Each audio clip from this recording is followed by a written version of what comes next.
Parashat Vayechi. Yaakov, father Jacob, Yisrael's Saba, is giving blessings to his children at the end of his life. And there's something very interesting that is to be noted here.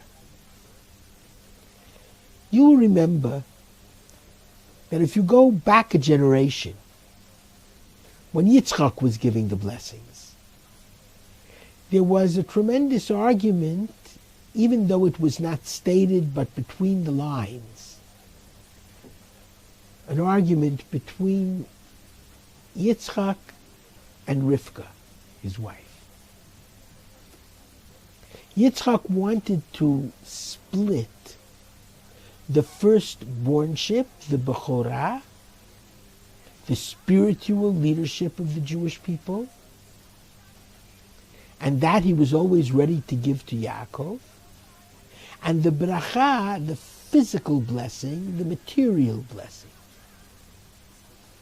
And that he felt he should give to Esau. Rebekah said no. It has to go to the same son. The one who has the spiritual blessings needs the material blessings in order to make certain that the spiritual blessings will prevail in a world that usually rejects spirit. And Rivka seems to have won the day. Yaakov ended up with both blessings. Here, in Vayechi, the deathbed scene of Father Yisrael, Yaakov Saba, and his children, the 12 tribes, the spiritual blessing is given to Yehuda.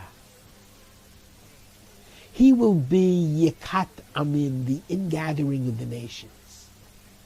He will be the brother, and therefore he is the ultimate father of the Messiah.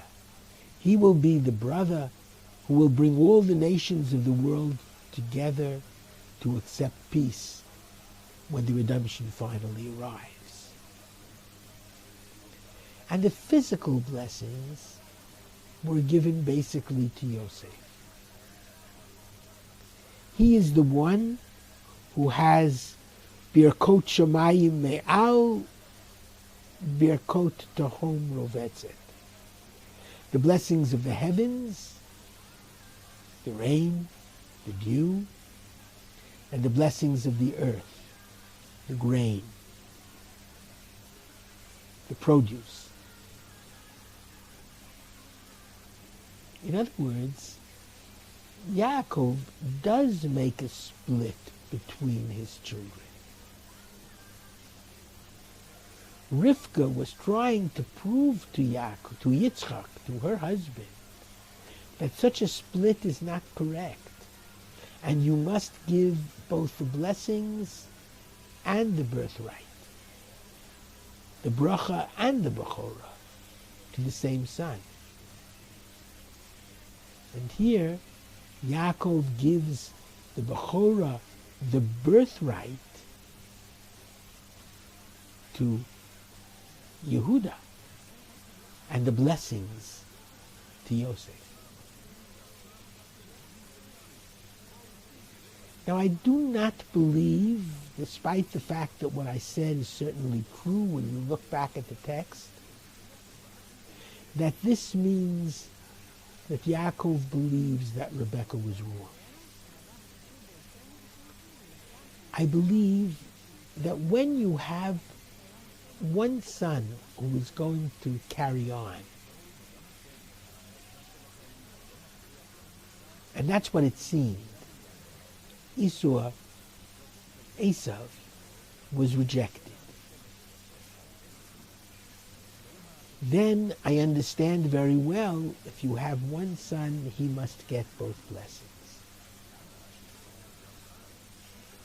If, however, you do not have a rejected son, but you're dealing with 12 sons who will become the 12 tribes, then it's certainly legitimate to have one tribe that majors in the spiritual birthright, the Yikat Hamim, the ingathering of the exiles, and another son, Yosef, another tribe, who will receive the lush areas of the land of Israel and will get the material blessings and the double portion which Yosef got through Menashe and Ephraim.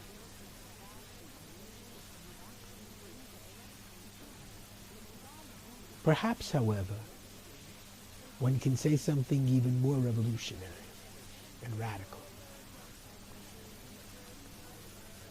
Perhaps Rebecca did make a mistake. Remember, there were two sons. There was Yaakov and there was Esau. And perhaps at the end of his life, Yaakov understands that Esau got the short end of the stick. That he should have been loved more by his mother and by his brother. His characteristics should have been refined. And there should have been room for the more spiritual son to get his Bechorah, and the more physical son to get the blessings. And that, at the end of the day, it was a mistake to have rejected Esau altogether. A fine reading of the text tells me that that's the truth.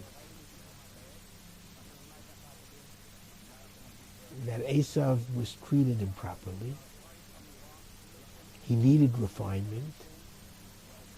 And Rav Shamshon Raphael here says something very prescient.